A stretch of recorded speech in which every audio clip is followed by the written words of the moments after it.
Welcome to நம்பினால் நம்புங்கள். நான் உங்க சகா. அகத்தியர் ஜீவ நாடி ஜோதிடம். வழக்கமா ஒரு நாடி ஜோதிடம் பாக்குறதுக்கும் அகத்தியர் ஜீவநாடி ஜோதிடம் பாக்குறதுக்கும் நிறைய வித்தியாசங்கள் இருக்கு. மற்ற ஓலைச்சுவடிகள்ல எழுத்துக்கள் நிரந்தரமா எழுதப்பட்டிருக்கும். ஆனா அகத்தியர் ஜீவநாடியில எதிர அமர்ந்திருக்க மனிதர்களோட பிரச்சனைகளுக்கு தகுந்த மாதிரி எழுத்துக்கள் தோன்றி மறையுமா. இவ்ளோ சக்தி வாய்ந்த ஜீவநாடி கோடியில ஒருத்தருக்கு மட்டும்தான் கிடைக்கும்னு சொல்றாங்க சித்தர் வழி வந்தவங்க. இன்னைக்கு நிகழ்ச்சியில அதிசய அகத்திய ஜீவநாடி ஜோதிடம் பத்தியும் அதை பயபக்தியோட பராமரிச்சு மக்களுக்கு நாடி பாக்குற ஒருத்தரை பத்தியும் தான் பார்க்க போறோம்.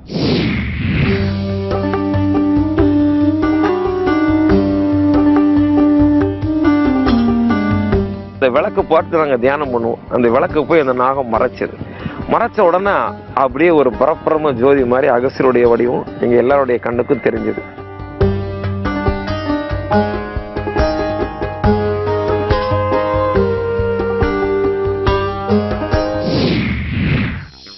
நான் உங்க அருள். போன வாரம் மேற்கு தொடர்ச்சி மலையோட ஒரு அதிசயமான சந்தன மலையை பத்தி உங்களுக்கு காட்டினேன். அதுக்கு தமிழகம் மட்டுமில்லாம இந்தியா முழுவதிலும் இருந்து நிறைய பாராட்டுகள் தொடர்ந்து எனக்கு வந்துட்டே இருக்கு. மேற்கு தொடர்ச்சி மலை பக்கம் வந்துட்டாலே சில நாட்கள் இங்க டேரா போடுறது என்னோட வழக்கம். ஆனா அப்பவும் ஏதாவது இன்ட்ரெஸ்டிங்கான விஷயம் கிடைக்குதான்னு நான் தேடிட்டே தான் இருப்பேன். அப்படி தேடும் போது நான் கேள்விப்பட்ட விஷயம் அகத்திய ஜீவநாத சுவடி. கேட்கும் போதே அதுக்குள்ள பல அதிசயங்கள் புதைஞ்சிருக்கிறத என்ன மாதிரியே உங்களாலையும் உணர முடியும்னு நினைக்கிறேன். அந்த அதிசயங்கள் அத்தனையையும் உங்களோட கண் முன்னாடி கொண்டு வரதுக்காகத்தான் இப்போ நான் குற்றாலம் நோக்கி போய்கிட்டு இருக்கேன். அகத்திய ஜீவநாத சுவடியை பத்தி நான் விசாரிச்ச ஒரே ஒரு ஸ்பெஷாலிட்டியை மட்டும் நான் இப்போ உங்களுக்கு சொல்றேன். அகத்தியர் நாடியில, அதாவது சுவடியில நிரந்தரமா எழுதப்பட்ட எழுத்துக்கள் இருக்காது. நாடியை தேடி யார் வராங்களோ அவங்களுக்கு தகுந்த மாதிரி சுவடியில எழுத்துக்கள் மாறிட்டே இருக்குமா. அதோடு மட்டும் இல்லாம சுவடியை வச்சிருக்கிற அந்த நபர் கூட அது பேசுமா. இவ்வளவு விசித்திரமான அகத்திய ஜீவநாத சுவடி சாதாரணமா எல்லாருக்கும் கிடைச்சிடாது. அதை அடைய பல இன்னல்களையும் சித்தர்கள் தர பல சோதனைகளையும் கடந்து வந்தாகணும். குற்றாலம் பகுதியில அகத்திய ஜீவநாத சுவடிய இன்னைக்கும் உயிர்ப்போடு வச்சிருக்கிற ஒருத்தர் முத்துக்குமாரசாமி. அதனாலேயே மக்கள் அவர் மேல அதிக மதிப்பும் பக்தியும் வச்சிருக்காங்கன்னு சொல்லலாம். முத்துக்குமாரசாமியை சந்திக்கிறது மூலமா ஜீவநாத சுவடி பத்தி எனக்கு நிறைய விஷயங்கள் தெரிய வரணும்னு நம்புறேன். காவி உடை, வெண்ணிற தாடின்னு முத்துக்குமாரசாமியை பார்த்த போதே அவர்கிட்ட ஒரு இனம் புரியாத ஈர்ப்பு இருக்கிறத என்னால உணர முடிஞ்சது. முத்துக்குமாரசாமி கிட்ட நான் வந்திருக்கிற நோக்கத்தை சொல்லி அகத்திய ஜீவநாத சுவடியோட அதிசயங்கள் பத்தி கேட்டேன். பல ஆயிரம் ஆண்டுகளா இன்னைக்கும் மக்களுக்கு பயன் தந்துட்டு இருக்கிற அகத்திய சித்தர் அருளிய சுவடியை பத்தி முத்துக்குமாரசாமி பேச ஆரம்பிச்சதும் ஏதோ ஒரு மாய உலகத்துக்குள்ள போறது மாதிரியான ஒரு உணர்வு எனக்கு ஏற்படுது. தன்கிட்ட இருக்கிற அகத்தியர் ஜீவநாத பிரம்மச்சுவடி மூலமா மக்களோட சந்தேகங்களை தீர்க்கிறதாவும், இன்றைக்கும் அந்த சுவடி என்ன பேசுதோ அதை மட்டுமே தான் மக்களுக்கு தெரிவிக்கிறதாவும் என்கிட்ட சொன்னாரு முத்துக்குமாரசாமி. ஜீவநாத சுவடி பேசும்னு நான் கேள்விப்பட்ட விஷயத்த இவர் மூலமா நான் இப்போ உறுதிப்படுத்திக்கிட்டேன். தன்னோட இளம் வயதுல எல்லாரையும் போல ஒரு சாதாரண வாழ்க்கை தான் வாழ்ந்துட்டு இருந்தாரு முத்துக்குமாரசாமி. கவிஞர் கண்ணதாசன் கிட்ட உதவியாளரா வேலை பார்த்துட்டு இருந்த இவருக்கு சிவாலயங்களை வீடியோ டாக்குமெண்டேஷன் செய்யறதுக்கான ஒரு வாய்ப்பு வந்திருக்கு. அந்த வாய்ப்பு தான் அவரோட ஆன்மீக வாழ்க்கையோட முதல் படின்னு சொல்லலாம். இந்த சுவடிங்கிறது எனக்கு 1997 ஆவணி மாசம் 20ஆம் தேதி அன்னைக்கு நான் இந்த தொலைக்காட்சி சம்பந்தப்பட்ட தொடர்களிலே எல்லா சிவாலயங்களையும் இன்டர்நெட்டில் எடுப்பதற்காக மதுரையை சேர்ந்த இளங்கோ அவர்கள் என்னை அழைத்துக் கொண்டு சென்றார்கள். சிவசேலம் அப்படிங்கிற ஊருக்கு போகும்போது அந்த சிவசேலம் கோயிலை நாங்கள் வீடியோ கவரேஜ் பண்ணோம். அப்போ எங்களுக்கு வரக்கூடிய சாப்பாடு வர்றதுக்கு கொஞ்சம் காலதாமதம் ஆயிடுச்சு. அப்போ அங்கே ஒரு கூர்பூஜை நடந்தது. அந்த கூர்பூஜையில் நாங்கள் சாப்பிட உட்காந்த உடனே அங்கேருந்து ஒருத்தர் எங்களை பெரியசாமி கூப்பிடுறாங்க அப்படின்னு கூப்பிட்டாங்க. சாப்பிட்டு வர்றேன்னு, இல்லை நீங்கள் வாங்க அப்படின்னு அந்த சாப்பாட்டு கையோடு என்னை உள்ளே கூப்பிட்டு போன உடனே இப்போ இருக்கிற இந்த திருப்பனந்தாள் காசி சாமின்னு அவங்க சொல்லுவாங்க. அந்த ஐயா என்னை பார்த்து, உனக்குள்ள இருக்கக்கூடிய ஆன்மா தெய்வத்துக்கு சம்பந்தப்பட்ட ஆன்மா, அகசியர் ஆண்ட காலத்தில் வாழ்ந்த ஆன்மா, அதனால ஐந்தருவி ஓடக்கூடிய அந்த ஆற்றங்கரைக்கும் தெற்கு, சித்தரா நதி ஓடக்கூடிய ஆற்றங்கரைக்கும் வடக்கு, திருலஞ்சி குமரப்பெருமான் திருக்கோயிலுக்கும் பின்பக்கம் ஒரு புத்துக்கிட்ட இருந்த ஒரு பீடத்தில் அகசியர் வாழ்ந்த இடம் இருக்கு. அந்த இடத்துல இந்த மாதிரி ஓலைச்சுவடிகள் மண்ணோடு மண்ணாக இருக்கிறது. அது மண்ணாகத்தான் உன் கைக்கு கிடைக்கும். அந்த மண்ணை யார் வாங்குறாங்களோ அவங்கள ஓலைச்சுவடியாக மாறும். 1997 வருடம் முத்துக்குமாரசாமியோட உடல்நிலை சரியில்லாம போய் நாளுக்கு நாள் மோசமாகிட்டே போச்சு. பல மருத்துவர்கள் கிட்ட போயும் எந்த பலனும் இல்ல. அந்த சூழ்நிலையில தான் முத்துக்குமாரசாமியோட கனவுல அகத்தியர் முதன்முறையா தோன்றியிருக்காரு. தன்னோட பாதம் இருக்கிற இடத்துல வந்து தவம் இருந்தாதான் உடல்நிலை சரியாகும், அதோட பல அதிசயங்களும் தொடர்ந்து நடக்கும்னு கனவுல வந்த அகத்தியர் முத்துக்குமாரசாமி கிட்ட சொல்லியிருக்காரு.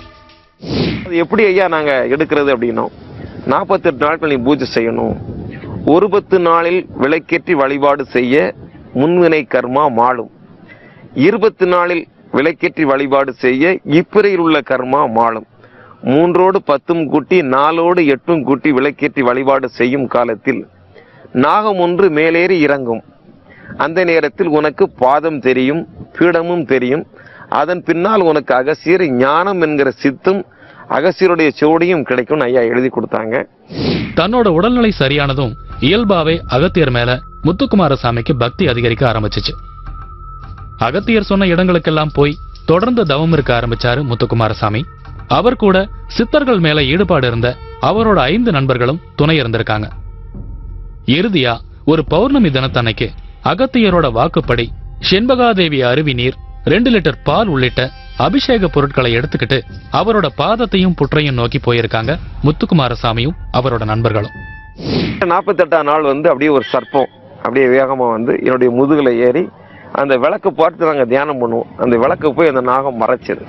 மறைச்ச உடனே அப்படியே ஒரு பரப்பிரம ஜோதி மாதிரி அகசியருடைய வடிவம் எங்க எல்லாருடைய கண்ணுக்கும் தெரிஞ்சது. தெரிஞ்ச உடனே பாத்தீங்கன்னா அப்படியே குங்குமத்தால் அப்படியே மழை பெஞ்சா அப்படி இருக்கும், அதுபோல குங்கும மழை எங்க எல்லாரும் மேலேயும் அப்படியே பிரிஞ்சு அப்படி குங்குமமா மழையா பொழிஞ்சது. அப்போ ஒரு குத்து மண்ணை நான் அப்படியே இந்த புத்திலிருந்து அள்ளும் போது இந்த மண்ணு ஓலைச்சுவடியா மாறும்னு ஐயா சொன்னாங்க அகசியர். அதை யார் வாங்கினா சுப்பிரமணியன். அவர் கையில் அந்த மண்ணை போடும்போது மண் விழும்போது அப்படியே ஓலைச்சுவடியெல்லாம் மாறிச்சு. அதுல 45 ஓலைச்சுவடிகள் ஒரு கெட்டாக இருக்கு. அகத்தியரால கிடைச்ச அந்த அதிசய சுவடிய எப்படி எதுக்காக பயன்படுத்துறதுன்னு முத்துக்குமாரசாமிக்கும் அவரோட நண்பர்களுக்கும் தெரியல. அதனால அகத்தியரோட பாதத்துல வச்சு பூஜைகளை செஞ்சுட்டு அதை பத்திரமா வீட்டுக்கு எடுத்துட்டு போயிடுறாங்க. பிற்காலத்துல தன்னோட வாழ்க்கையே அந்த சுவடிதான்னு முத்துக்குமாரசாமிக்கு அப்போதைக்கு தெரியல. வழக்கம் போல அடுத்த பௌர்ணமிக்கும் அகத்தியரோட பாதத்துக்கும் புற்றுக்கும் அபிஷேகம் செய்ய வந்தாங்க முத்துக்குமாரசாமியும் அவரோட நண்பர்களும். அப்போ திரும்பவும் முத்துக்குமாரசாமி மேல அகத்திய சித்தர் இறங்கி அந்த சுவடியை எப்படி பயன்படுத்தணும்னு தெரிஞ்சுக்கணும்னா திருவண்ணாமலைக்கு போய் யாசகம் வாங்கி சாப்பிடணும்னு சொல்லியிருக்காரு. திருவண்ணாமலை என்கிற திருத்தலத்துக்கு போய் ஒரு 10 நாள் யாசகம் வாங்கி சாப்பிடுனாரு. அதுபோல பண்டார கோலம் பூண்டு அந்த திருவண்ணாமலையில போய் யாசகம் வாங்கி சாப்பிட்ட உடனே அங்க ஒரு சித்தர் சத்ரு சங்கார கோட்டைன்னு ஒரு கோட்டை இருக்கு, அங்க போய் நீ வழிபாடு பண்ணேன்னா சத்ரு சங்காரம் உன்னுடைய பகை அகலும், இந்த சோடி உனக்கு பேசும்னாரு. அதுபோல அந்த சத்ரு சங்கார கோட்டையில போய் ஐயா வழிபாடு பண்ண உடனே இந்த சோடியை கொண்டாந்து குற்றாலத்தில் இருக்கக்கூடிய அன்னை பராசக்திக்கு முன்னால முன்னோர்கள் பெரியோர்கள் எங்க குடும்பத்தை சார்ந்த எல்லாரும் இருக்கு பாத்தீங்களா, இந்த கர்ணபட்சின்னு பேரு. இது அகாரம் உகாரம் மகாரம் நாதம் பெதுன்னு சொல்லக்கூடிய பஞ்சாட்சர மந்திரம் ஓம். அதாவது எந்த ஒரு தொடக்கத்துக்கும் ஓம் அப்படின்னா, அதாவது இசை பார்த்தாலும் சரி, இந்த வீசுகிற காற்று கூட ஞான காற்றுன்னு அகசியர் சொல்றாரு. இந்த காற்று கூட ஓம்ங்கிற பிரணவ மந்திரத்துலதான் சொல்றாங்க. அந்த ஓம்ங்கிற பிரணவ மந்திரத்துல காதல போட்டா இதுல இருந்து வரக்கூடிய சப்தங்கள் உனக்கு கேட்கும் அப்படின்னா. திருவண்ணாமலையில சந்திச்ச சாமிகள் சொன்னது மாதிரியே குற்றாலத்துல தன்னோட காதுகளை குத்திக்கிட்டாரு முத்துக்குமாரசாமி. அதன் பிறகுதான் அவருக்கு கிடைச்சிருக்கிறது அகத்தியர் அருளிய ஜீவநாதங்கிற ஒரு அற்புத பொக்கிஷொன்னு முத்துக்குமாரசாமிக்கு தெரிய வந்துச்சு. அந்த அதிசய சுவடிய வச்சு யாருக்கு எப்போ முதல்ல நாதம் பார்க்கணும்னு அகத்தியரே அவருக்கு உத்தரவும் தந்திருக்காரு. முதல்ல செண்பகா தேவிங்கிற ஒரு பெண்ணுக்கு தான் பார்க்கணும் வந்துச்சு. அதுபோல நாங்க சோடி பார்க்கறவங்களுக்கு செண்பகா தேவி அப்படிங்கிற அந்த பெண்ணுக்கு தான் முதல்ல சோடி பார்த்தோம். அன்னையிலிருந்து இன்னைக்கு வரைக்கும் அகத்தியருக்காகவும் அகத்திய ஜீவநாதத்துக்காகவும் தன்னோட வாழ்க்கையை அர்ப்பணிச்சுக்கிட்டாரு முத்துக்குமாரசாமி.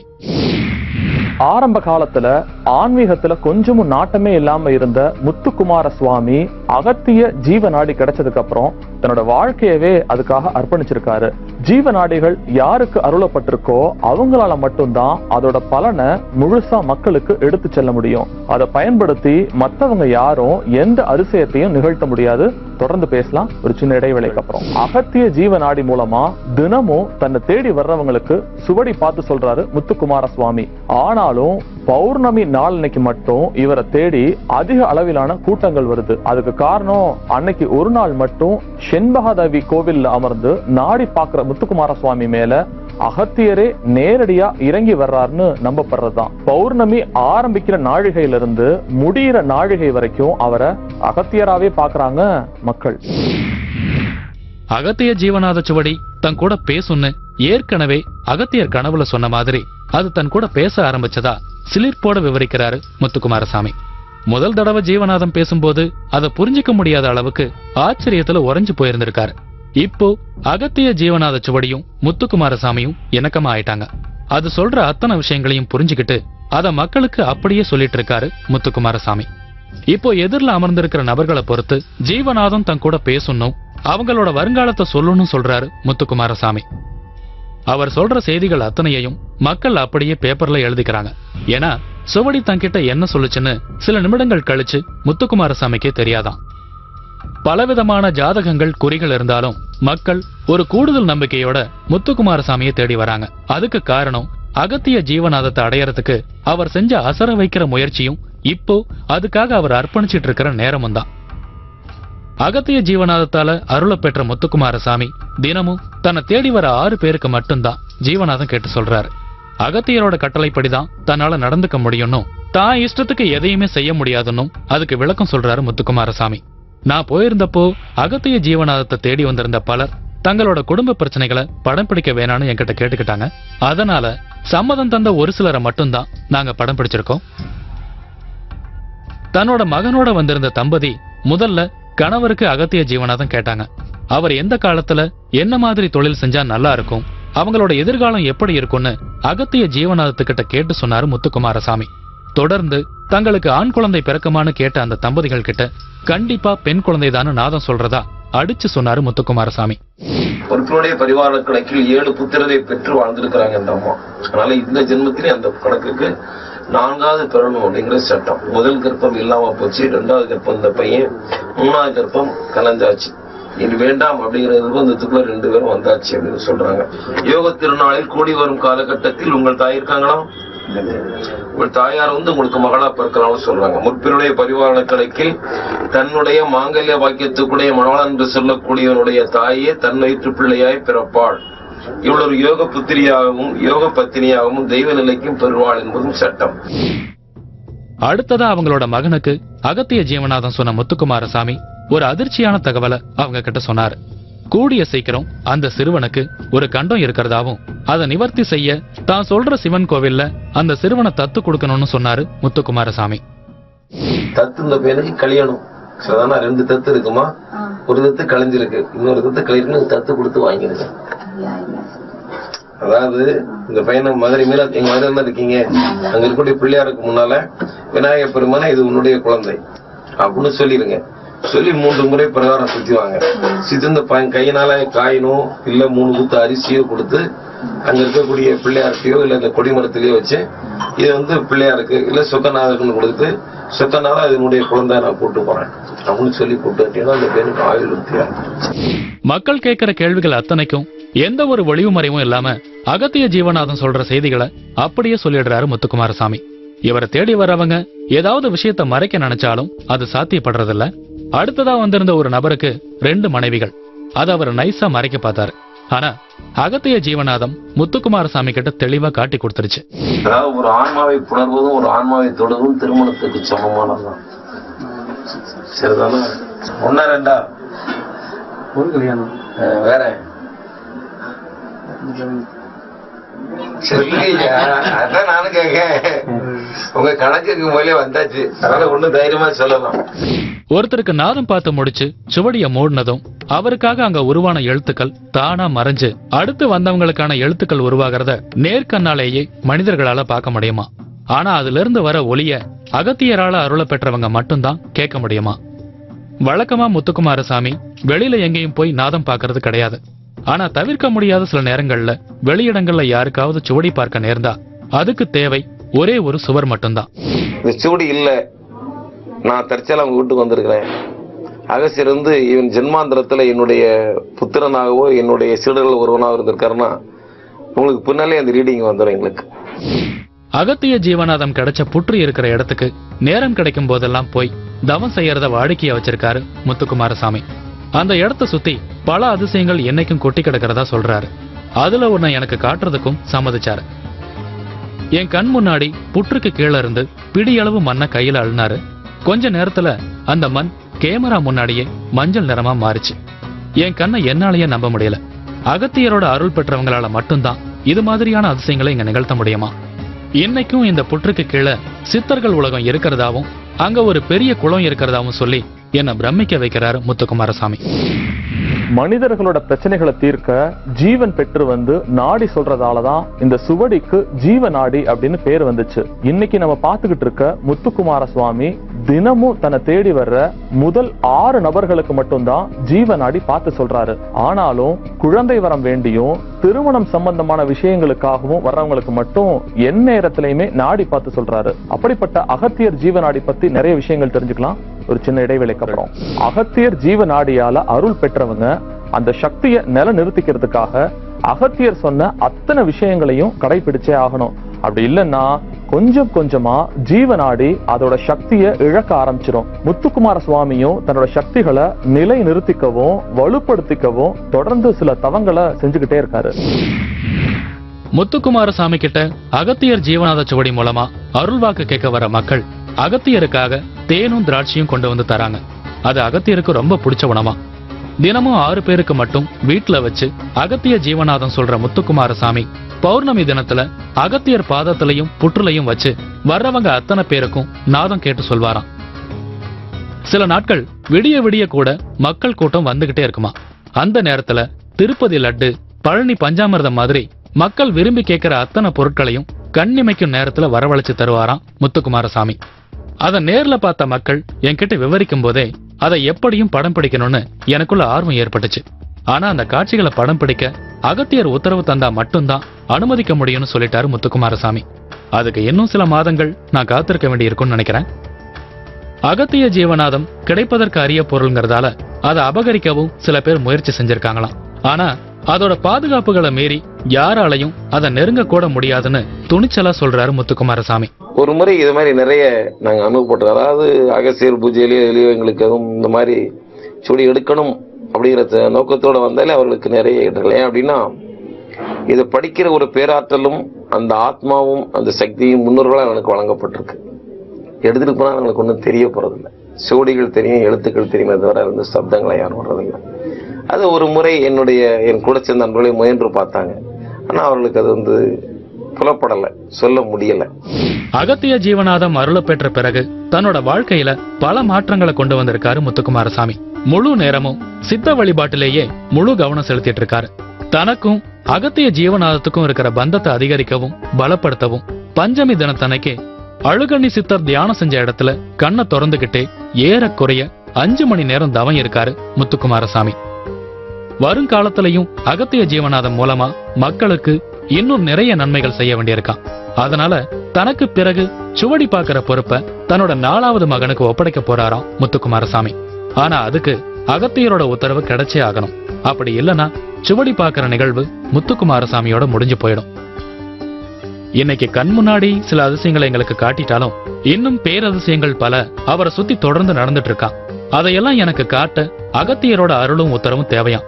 அது கிடைக்கும் போது கண்டிப்பா அடுத்த பல அதிசய சம்பவங்களை எனக்கு நேர்ல காட்டுறதா சொல்லி அனுப்புனாரு முத்துக்குமாரசாமி. உங்கள மாதிரியே ஆர்வத்தோட நானும் காத்திருக்கேன். அதை விட்டா வேற வழியும் இல்ல.